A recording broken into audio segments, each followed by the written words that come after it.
right. Hi, everyone. So excited to have you here today. We're really thrilled for you to be joining our third webinar from our Rethink community series. Today's webinar, we're going to be talking about all things change, specifically change management, especially when facing that as a leader, even just as an employee in the workplace, but also how change impacts us as individuals.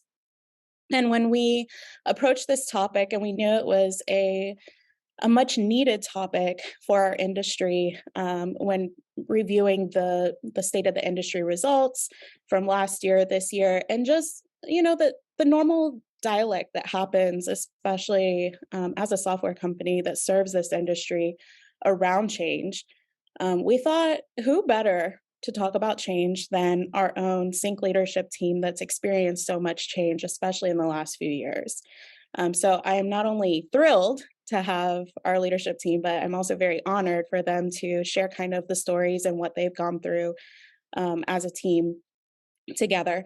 So today we have Ryan Davis, our CEO, we have Robert McCullough, our COO, and we have Dawn, who I like to call the heart of CINC, our Chief Customer Officer, our CCO. So our C-level execs here to talk about some of that change. So without further ado, let's go ahead and dive in. We often talk about our biggest competitor here at CINC being complacency, making changes, especially when thinking about adding or modifying anything in your organization, whether that's your tech stack or your team. It's tough. And we don't underestimate that because we've gone through it here at CINC. So as leaders, how have you all overcome complacency when faced with big change? And Ryan, we'll start with you. Yeah, no, thank you, Jessica, and thanks everyone for joining us. A few thoughts here. Number one on any list that deals with change like this is stop and listen. I know when I got to CINC and we were making some changes, people would ask me about the change, and I would say, you know what? Talked to a lot of people here, and this is actually the change that the people here, the people I've talked to, want. So stopping and listening and hearing from the team, and truly listening, you'll find out that maybe the change you were going to make isn't the right change, but B, you'll learn that maybe the change you want is exactly what is already wanted amidst the team. Maybe they already want a new software system, for example. Second, being just explaining everything and setting up that open dialogue and discussion.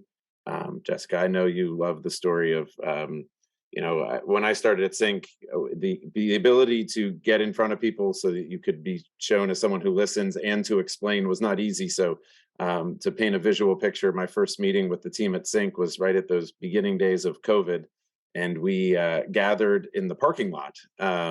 Which got a little awkward when some of the sprinklers went off as we gathered in the parking lot. But I certainly think it set a tone for, despite no matter what the conditions are, this is still at the stages when we were wiping down packages with Clorox wipes. There we were gathered, spaced out in the parking lot and having a discussion and starting a discussion about me hearing what people wanted to change and me explaining a little bit about what I wanted to do.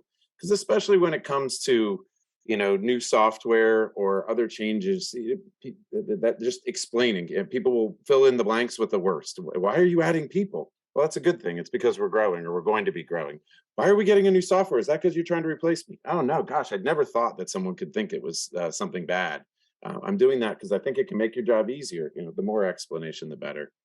And I just end with this, that is something I've learned so much from watching so many of our clients. So many of CINC's current clients have asked us to sell their team. We have met with the owners of management companies and the leaders of management companies. They've said, great, congratulations, you've sold us, but there's no way we're making this move until you sell our team, and we're going to bring more team members to the call. And those are the transitions that just go the best because that buy-in has already permeated all the way through the organization. So while it's multiple extra steps before someone becomes a client, those are our favorite extra steps because we know how successful that client's going to be. That's awesome. Awesome. Any additional points here, Robert or Don, with overcoming complacency?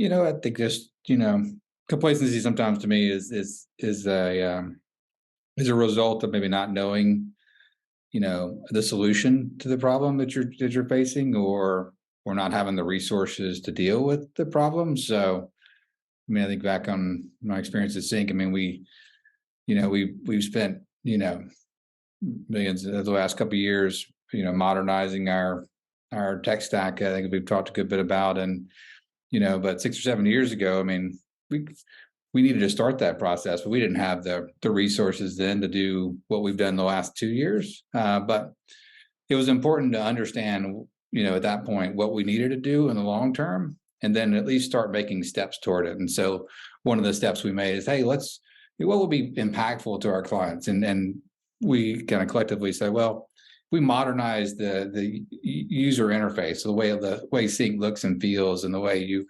interact with it, and that was the first. We said, okay, well, that's a great first step. Let's hire a design firm to, help us map that out, and let's start progress on that. And so at least, like I said, we weren't able to do it at the speed and rate at which we've done in the last 2 years, but we were at least moving forward. And I think that is, kind of helps kind of overcome that idea of complacency.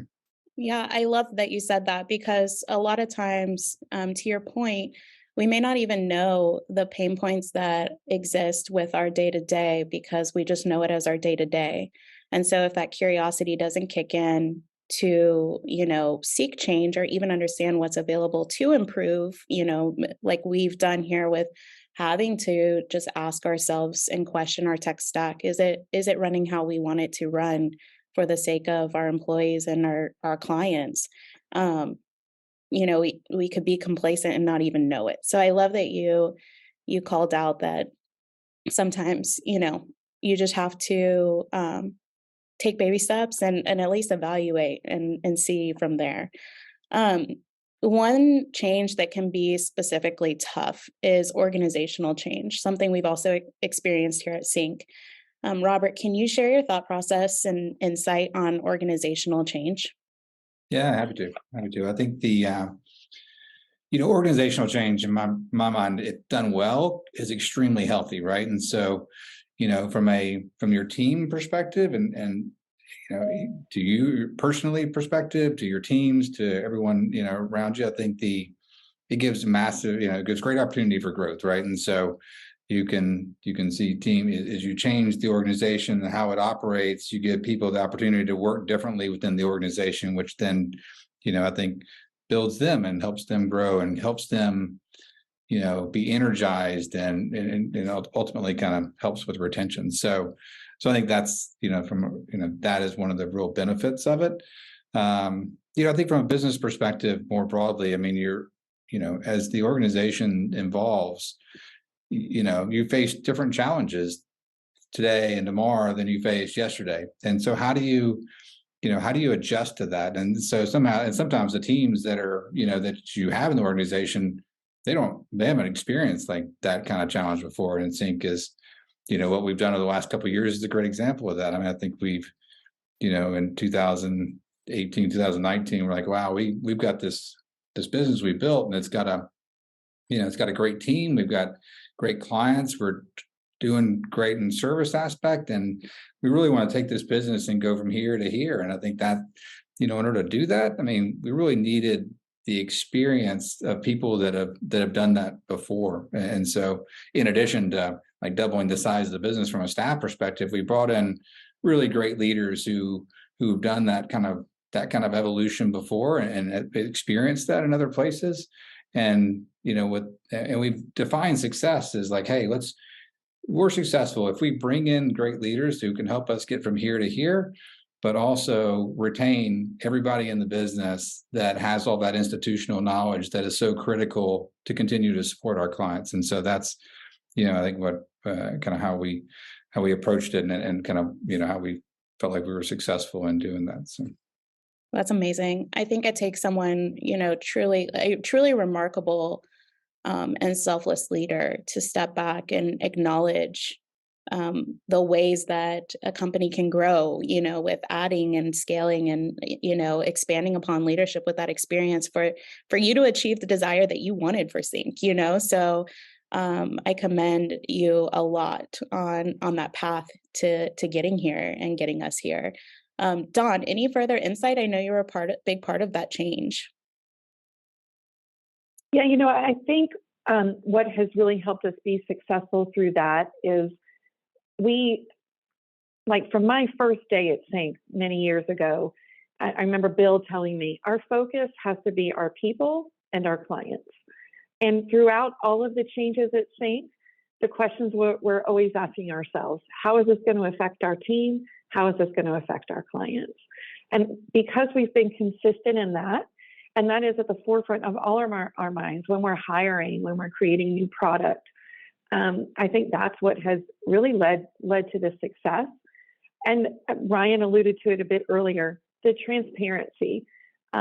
We could have gone through the whole change with the new executive team, and we didn't per se have to share all of that information with the staff, but we were really transparent. As soon as that information was able to, be public, it was shared with the team. We shared with the team why, what the goals were, and that gives everybody the buy-in, like Ryan talked about earlier.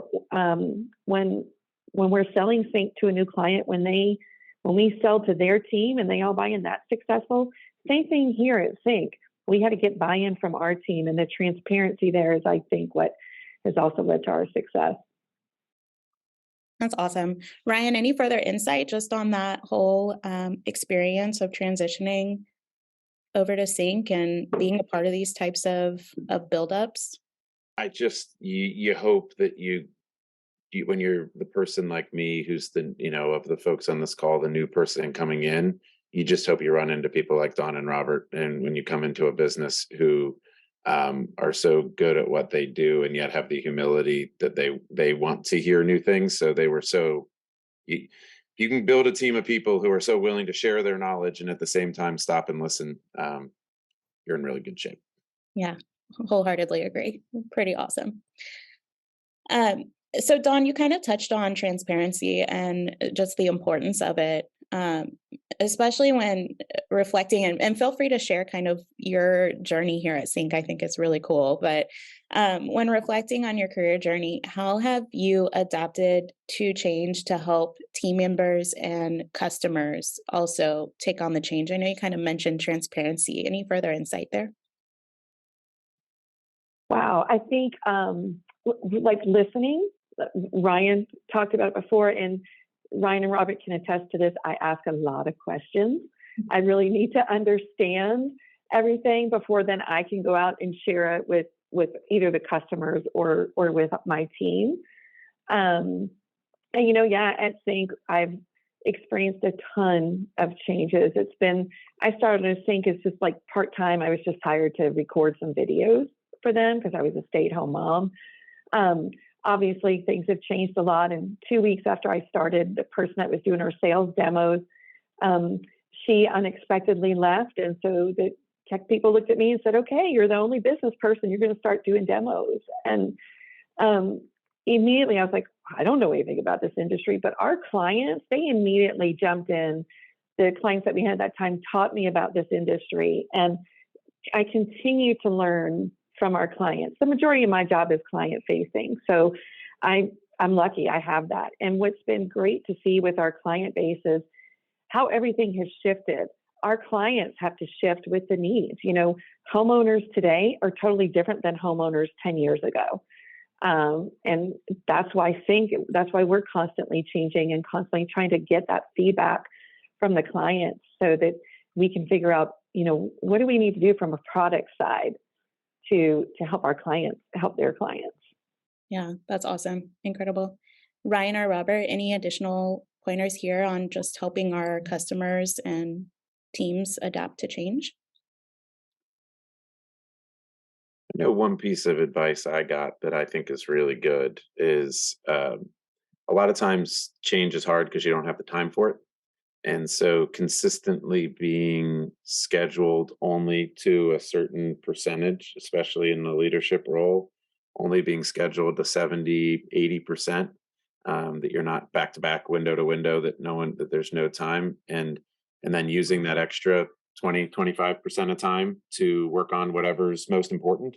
And when changing, that's what's most important. And then you have the time to do it. But if you're booked out 100% for the next 3 weeks, change is going to look really daunting because you can't even begin to think about changing for a while.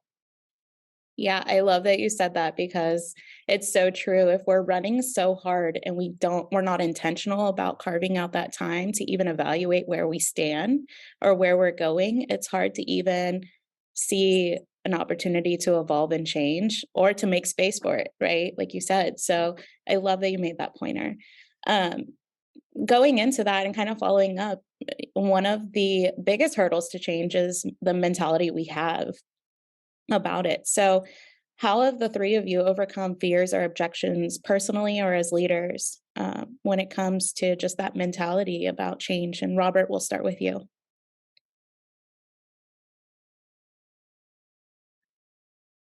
Sorry, the doorbell was ringing, so I muted everybody. But my wife always laughs and says that I have my Xanax running through my veins, which is a little bit in jest. I think she would actually like it if I would have a little more to be a little more emotional about some kind of things. But but nonetheless, I mean, to me, that's kind of emblematic of how I process through change, and really just trying to remain calm, be able to listen, be able to understand, assess kind of the situation, look at possible outcomes and plan, and I think that's been helpful for me personally. I think it's, I would say that I think it's been helpful to the teams that are around me at times, and colleagues and everything. I think it just, having kind of a steady approach to understanding how to deal with change and figure out, what is the path, and then being and executing for it, I think has been really important.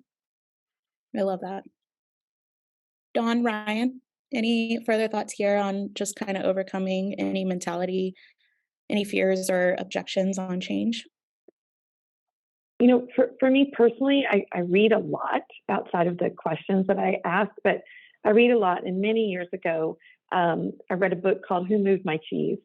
And if you have not read that, I suggest that you get that. Back when I was in consulting, we actually used to ship out books to the project team that we were going to be working with, and had our clients read that book before we even got out there. It's a really short read, but it talks about change, how to adapt to change, how to seek out change, and how to not be afraid of change, and just embrace the change. And so when I have change coming up, either from work or even personal, I'll grab that book and just refresh my memory with it.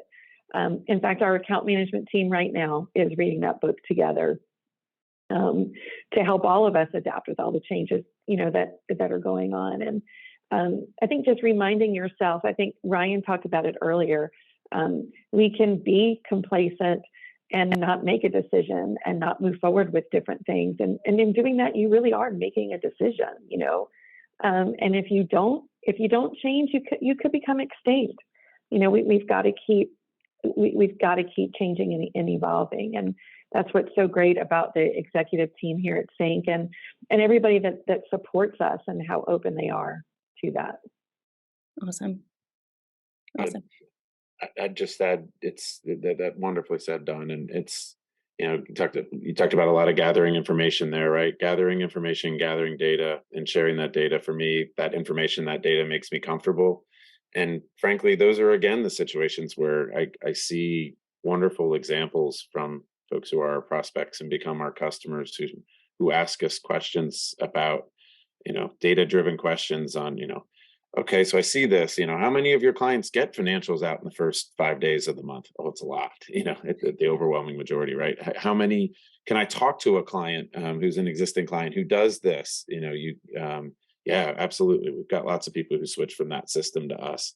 So gathering that information and that data makes me comfortable, and it gets me excited when folks who are looking at CINC ask us the same questions for that same data, so we can help them.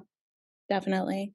Yeah, I was about to add that you're about to enter a great meeting with Dawn when she pulls up a spreadsheet, because it's going to be loaded with questions, information, all of her gathering. and you just know it is time to work and move forward to something great when you see a Dawn spreadsheet. So with all that said, and I think, some of you guys have already offered such great advice, but when we're facing a year with so much uncertainty, especially economically, change might even be harder to fathom. And so what's a piece of advice that each of you have for our industry and leaders? Ryan, we'll start with you. I would take the transparency we talked about before and triple or quadruple it.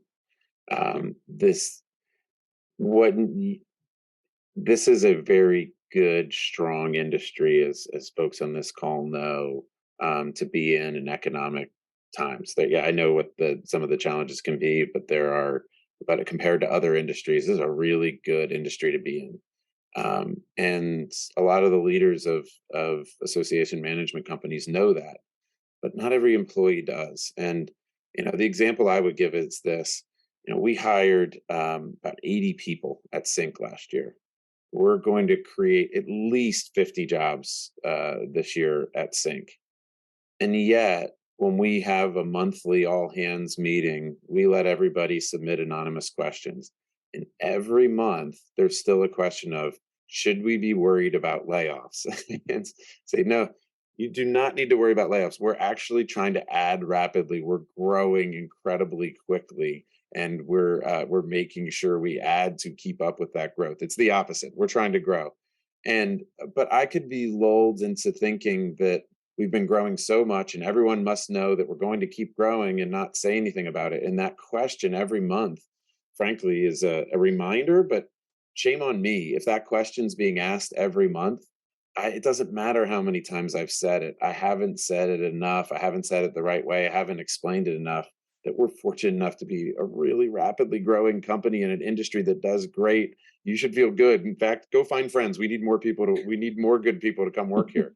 But the fact that someone's asking the question means I still haven't hit the bar that I need to hit on getting that message across to us. And gosh, I think I'm saying it a lot about how well things are going.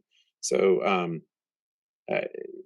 can't be transparent enough, can't repeat the message enough. People fill in the blanks with such fear, and you hate when you hear it, that things are going really well, and yet you have folks on your team who are sitting around worried about something bad when they have nothing to be worried about. So true. Dawn, any advice here?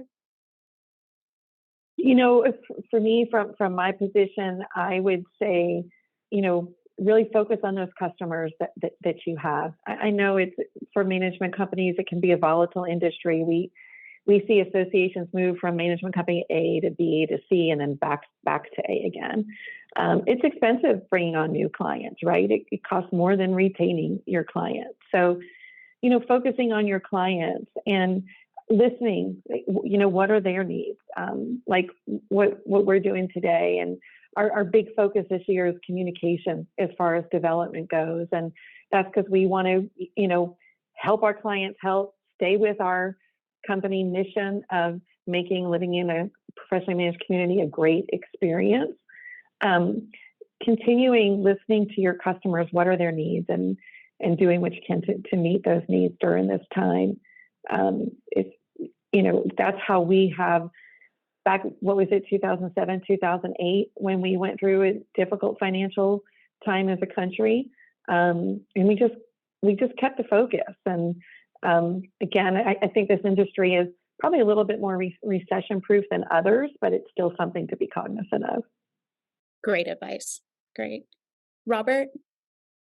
Yeah, you mentioned the state of the industry kind of report that we're releasing soon, and one of the elements in that you'll see is a focus on burnout and burnout of, from the industry perspective on the managers and even board members. But I think even at CINC, we have to be careful about and keep a pulse on that. And I think during an economic uncertainty, I think, while this industry may not be affected and our staff may not be affected, it doesn't mean that the families of our staff and our teams they're not affected. And if there's stress that's resulting from that, then that only exacerbates burnout and concerns among team members. So I think we just have to keep a pulse on our teams during this time and make sure we're trying to support them in every way we can.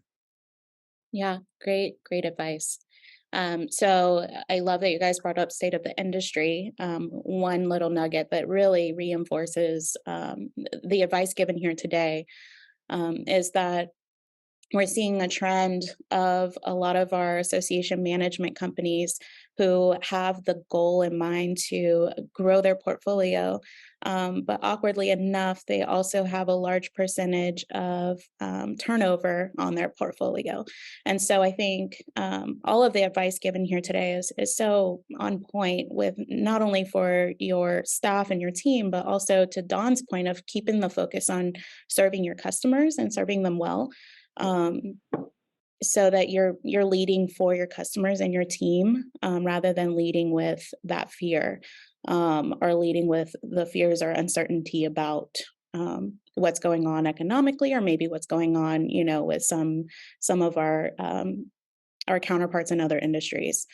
One thing I do want to share before we end our call today is first, I just want to thank the three of you. It's really, it's not only an honor to have you all on this webinar, but it's also an honor to be a teammate here at CINC. Ryan and I had this really cool moment. And first, let me preface, I have a really weird belief that some of the most humble people drink grape soda. And I know it's not applicable to everybody, but if you think about it, most of the people that drink grape soda have this unique humility to them, but they're like so grounded, but yet they're so determined. I don't know. That's just been my experience. So needless to say, when Ryan came in to interview me, which was already kind of just speaking to his leadership style as is, he came in with a grape soda. And he doesn't know this, but for me, that was it. It was game over, CINC won in that moment. But then to add to that moment, one of the best moments in that interview, I asked Ryan about his leadership style. And he could have spent 5 minutes talking about himself. But he actually never really answered the question about his leadership style. He immediately pivoted to the leadership style of Robert and Dawn. And I just thought that was such an amazing moment and reflection of the leadership team we have here, not only with Ryan, but also with Robert and Dawn. And everything he said came full circle for me just within my first few months here at CINC. I was sitting down in a conference room working on a bank integration presentation when all of a sudden, one of my teammates said, "Hey, ask that guy. That's Robert. He'll tell you everything you need to know." And another one of my crazy creative belief systems is most execs that I know and that I've experienced working with are more PC people than they are Mac. And for this marketing creative gal, that's always kind of been a differentiator between me and exec teams I work with. But the coolest moment ever was working on a bank integration presentation, and Robert grabs my laptop to help get into the weeds, roll up his sleeves, and really take time to look at the details for me and answer some of my questions. I walked out of that meeting and I remember my same teammate was like, "Isn't Robert great?" And I was like, "Yeah, that was really nice. So who is he? Is he like the bank guy?" And my teammate said, "Oh, you don't know who Robert is?" And he went on to explain, and it came full circle because it was the same leader that Ryan had shared about in my interview. And I just thought it was such a cool moment, and it spoke volumes that my first engagement with Robert was him rolling up his sleeves, getting down into the details, knowing how to work a Mac, which was really cool too, and completely supporting me on a project. And following that, we have our annual user conference here at CINC that Dawn has led up for years now. And to be able to not only work and collaborate with her, but to constantly see her adhere to the open door policy that we have here at CINC and just how real that is. It just speaks volumes. The humility that we have here in our leadership team echoes across the board, and it's such a servant leadership group. And I couldn't be more honored and proud to be a part of it. I have worked in about 8 different industries, where a big part of my job is elevating the brand, which often ties into elevating the leadership voice.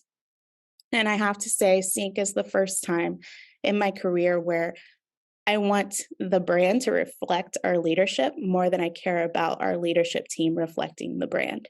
So with all that said, I share that because not only am I hopeful that you guys take the advice that is given here today by our team about all of the change that they have embraced, that they have evolved with, but also because I want you to hear the outcome of it, the outcome from an employee who has seen what that servant leadership, that transparency, taking the time to listen, what that does for an employee and how excited they get, not only to contribute to the overall mission of the organization, but how honored they feel to be able to work alongside that type of leadership team. And if nothing else, let that be the goal, because that's how you retain not only employees, but it's that same mentality that helps you retain customers. So once again, thank you to the 3 of you and our extended leadership team for all you guys do every day to serve not only our customers, but especially our team, selfishly. Thanks, Jessica. Yeah, thank you guys. So with all that said, I am so excited that you guys got to tune in. I hope you got a little something today from this time here. Next week, very cool. We are rethinking the industry with John Amici, Professor John Amici. If you don't know who he is, definitely go Google him. He has a really awesome podcast, but he is an organizational psychologist and a New York Times bestseller. So really excited to dive in with him next week on just rethinking our industry, and also to share a little something special with you guys. So watch out for the countdown that is going to start right after this webinar. With that being said, hope you guys all have a great day. Thank you for your time, and we will see you again next week on Rethink the Community.